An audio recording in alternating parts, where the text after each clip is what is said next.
ये स्टूडेंट्स, आप पढ़ रहे हैं सामाजिक विज्ञान विषय क्लास 10th अध्याय 6 केंद्र सरकार। पिछली क्लास में जो है हमने व्यवस्थापिका के विषय में लोकसभा और राज्यसभा को जो है हम पढ़ चुके थे। हमने संसद के कार्य जो शक्तियाँ रहती है वह भी जो है हम कंप्लीट कर चुके थे।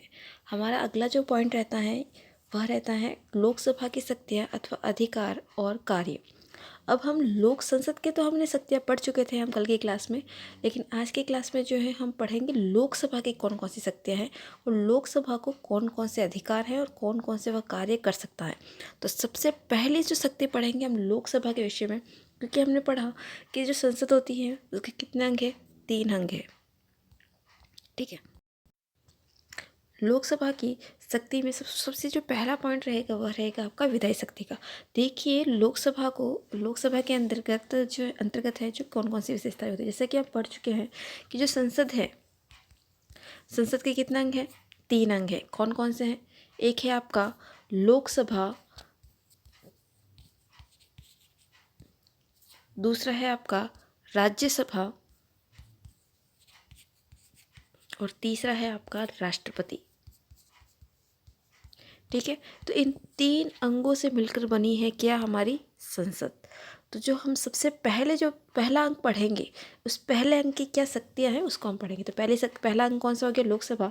अभी लोकसभा को क्या क्या शक्ति है, तो सबसे पहला इसका डिवाइडेशन कर रखा है विधायी शक्ति में। कानूनी कौन कौन सी शक्तियाँ हैं, देखिए लोकसभा को कानूनी कौन कौन सी शक्तियाँ हैं। तो शक्तियाँ हैं इसकी विधायी शक्ति के अंतर्गत आएगा संविधान के अनुसार भारतीय संसद संघीय सूची, समवर्ती सूची और अवशिष्ट विषयों और कुछ परिस्थितियों में राज्य सूची के विषयों पर कानून का निर्माण कर सकती है। कौन? लोकसभा।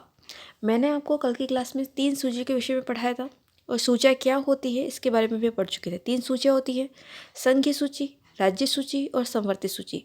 लोकसभा सिर्फ समवर्ती सूची और संघीय सूची के विषय में ही जो है कानून बनाने का अधिकार रखता है, इसके साथ में अवशिष्ट विषयों पर भी, और कुछ जो है विषय राज्य सूची के हो सकते हैं। लेकिन प्रॉपर अगर आपको पूछा जाता है तो प्रॉपर तरीके से अगर संघ सूची और समवर्ती सूची पर ही जो है लोकसभा कानून का निर्माण कर सकती है। ठीक है, आगे देखिए, संविधान के द्वारा साधारण अवित्तीय विधेयक को संविधान संशोधन विधेयक के संबंध में कहा गया है कि इस प्रकार के विधेयक लोकसभा या राज्यसभा दोनों में से किसी भी सदन में प्रस्तावित किए जा सकते हैं और दोनों सदनों से पारित होने वाले राष्ट्रपति के पास हस्ताक्षर के लिए भेजे जाएंगे। ये मैं आपको हर बार बता चुकी हूँ कि कोई भी विधेयक आता है तो वह विधेयक सबसे पहले लोकसभा में या राज्यसभा में पहले क्या होता है, प्रस्तावित होता है। अगर राज्यसभा में रखा गया है तो पहले राज्यसभा में प्रस्तावित होगा, फिर लोकसभा में प्रस्तावित होगा। जब दोनों से ये प्रस्ताव, मैंने आपको बताया भी था कि कितना बहुमत होना चाहिए, ये आपका भी क्वेश्चन है और जिनको पता है वह अच्छी बात है, जिनको नहीं पता है वो पीछे वापस पढ़ेंगे और बताएंगे मुझे कमेंट करके कि किसका आंसर क्या है। ठीक है, तो लोकसभा और राज्यसभा में कोई प्रस्ताव पारित होता है तो इसका कितना बहुमत होना चाहिए। ठीक है, इसके बाद में क्या होता है, अगर वह प्रस्ताव बहुमत से पारित हो जाता है, ये मैं डेटा नहीं बता रही हूँ, आपको देखना है और जिनको याद नहीं है वो देख के फिर बताएंगे मुझे।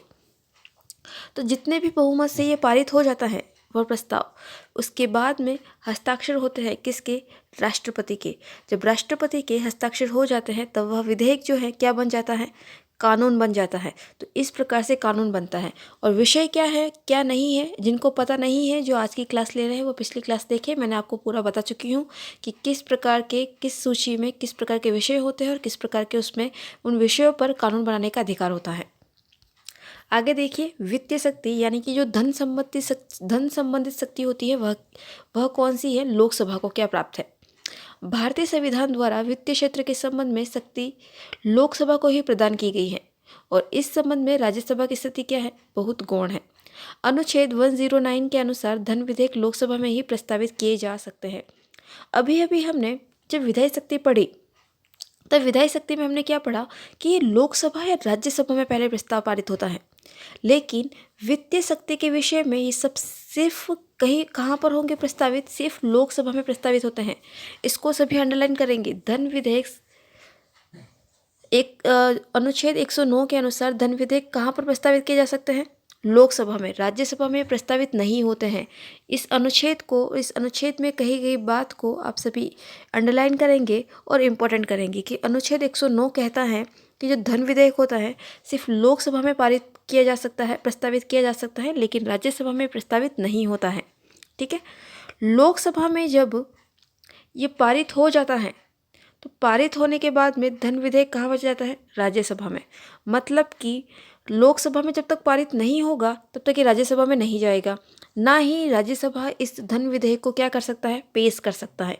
लोकसभा इसको पेश करेगा, इसको प्रस्तावित करेगा। प्रस्तावित होने के बाद में जब ये लोकसभा पारित कर देगा, उसके बाद में यह कहाँ जाएगा? धन विधेयक राज्यसभा के पास में। राज्यसभा के लिए आवश्यक है कि उसे धन विधेयक की प्राप्ति की तिथि 14 दिन के अंदर विधेयक लोकसभा में लौटा देना होगा। जो भी, जैसा कि हमने कहा कि लोकसभा में सबसे पहले धन विधेयक जाएगा, जब लोकसभा में धन विधेयक प्रस्तावित हो जाता है, पारित हो जाता है, जब राज्यसभा के पास में भेजा जाता है तो उसको कुछ टाइम पीरियड दे रखा। कितने दिन का? 14 दिन का। 14 दिन के अंदर अंदर राज्यसभा को वापस वह प्रस्ताव जो है लोकसभा को लौटाना पड़ता है कि इस पर आपने क्या विचार किया है, इस प्रस्ताव पर क्या आप इस प्रस्ताव को पारित करेंगे या नहीं करेंगे। इसका जो रिजल्ट है राज्यसभा को कितने दिनों के अंदर देना होगा? 14 दिनों में। अंडरलाइन करेंगे सभी, ये टाइम जो दे रखा है 14 दिन का, ये इंपॉर्टेंट है आपका। ठीक है, आगे देखिए, राज्यसभा विधेयक में संशोधन के सुझाव दे सकती हैं।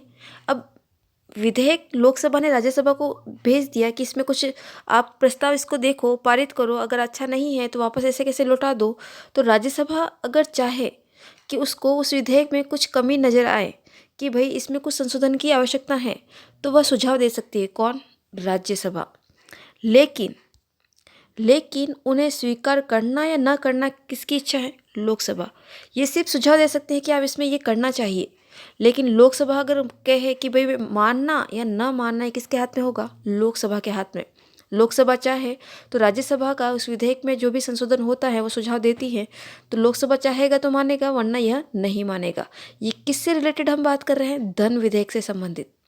ठीक है, जबकि जो कि आपकी विधायी शक्ति है, विधायी शक्ति में तो जो विषयों पर जो कानून है वह राज्यसभा और लोकसभा दोनों में कहीं पे भी प्रस्ताव पारित भी हो सकता है। और यहाँ पर इस प्रकार की जो है, जिस प्रकार से वित्तीय शक्ति के विषय में हमने पढ़ा, वो हमें विधायी शक्ति में देखने को नहीं मिलती है। आगे देखिए, कार्यपालिका पर नियंत्रण की शक्ति।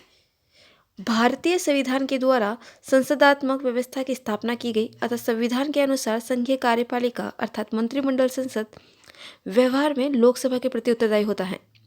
मंत्रिमंडल केवल उसी समय तक अपने पद पर रहता है जब तक कि उसे लोकसभा का विश्वास प्राप्त हो। यहाँ देखिए, लोकसभा में आप सभी को पता है, लोकसभा में मंत्रिमंडल होता है, सारे जो भी संसद के सदस्य होते हैं। अब ये सारा मंत्रिमंडल जो है, लोकसभा में जितने भी सदस्य हैं, वह सारे सदस्य अगर उसमें से एक भी अगर लोकसभा को विश्वास पारित करना होता है, उन सदस्यों को यहाँ पर एक विश्वास दिलाना कि हम जो सरकार जो चला रहे हैं वह सही दिशा में है या नहीं है, तो यहाँ पर एक प्रस्ताव पारित होता है विश्वास का। अगर एक व्यक्ति भी उस मंत्रिमंडल में से हट जाता है तो वह वही लोकसभा क्या हो जाती है? पूरी भंग हो जाती है। तो यहाँ पर इसका नियंत्रण जो हो गया पूरा का पूरा, उस पर नियंत्रण किसका हो गया? कार्यपालिका पर। जो कार्यपालिका की जो नियंत्रण की शक्ति पड़ रहे हैं हम, तो यहाँ पर संघीय कार्यपालिका इसके लिए क्या होती है? उत्तरदायी होती है। ठीक है, तो यहाँ पर एक मंत्रिमंडल के एक सदस्य के हट जाने से, पद से हट जाने से पूरी की पूरी लोकसभा जो है यहाँ पर भंग हो जाती है। तो इस कारण से उनको विश्वास जो प्रस्ताव है वो पेश करना होता है। आगे देखिए, संविधान संशोधन संबंधी शक्ति क्या है लोकसभा की? देखिए, लोकसभा को राज्यसभा के साथ मिलकर संविधान में संशोधन परिवर्तन का भी अधिकार होता है। यहाँ पर संविधान में संशोधन या परिवर्तन का जो अधिकार है वह लोकसभा को और राज्यसभा को, दोनों को यहाँ पर अधिकार है संविधान में संशोधन करने की। संविधान के अनुच्छेद 368 के अनुसार, सभी अंडरलाइन करेंगे अनुच्छेद 368 को, जिसमें कहा गया है कि संविधान के अधिकांश भाग में संशोधन का कार्य अकेले संसद के द्वारा ही किया जाता है। तो 368 क्या कहता है? अंडरलाइन करेगा, ये लाइन आपके लिए इम्पोर्टेंट है कि संविधान के अधिकांश जो भाग हैं उसमें अगर हमें संशोधन करना है तो वह कार्य कौन करेगा? अकेला संसद। ठीक है, नेक्स्ट पॉइंट है निर्वाचन मंडल के रूप में कार्य। निर्वाचन मंडल के रूप में किस प्रकार से कार्य करता है लोकसभा? इसको देखिए, लोकसभा निर्वाचक मंडल के रूप में भी कार्य करती है। अनुच्छेद 54 के अनुसार लोकसभा के निर्वाचन सदस्य राज्यसभा के निर्वाचित सदस्यों तथा राज्य विधानसभाओं के निर्वाचित सदस्यों के साथ मिलकर राष्ट्रपति को क्या करते हैं, निर्वाचित करते हैं। राष्ट्रपति किस प्रकार से चुना जाता है, तो यहाँ पर राष्ट्रपति निर्वाचित होता है। सबसे पहला पॉइंट, मैंने आपको एक एकल संक्रमणीय बहुमत पद्धति बताई थी, तो वहाँ पर किन सदस्यों का कौन से सदस्य जो है चुने जा रहे हैं और निर्वाचित कौन से सदस्य चुने जा रहे हैं, नियुक्त कौन से सदस्य हो रहे हैं, ये आपको पता होना चाहिए।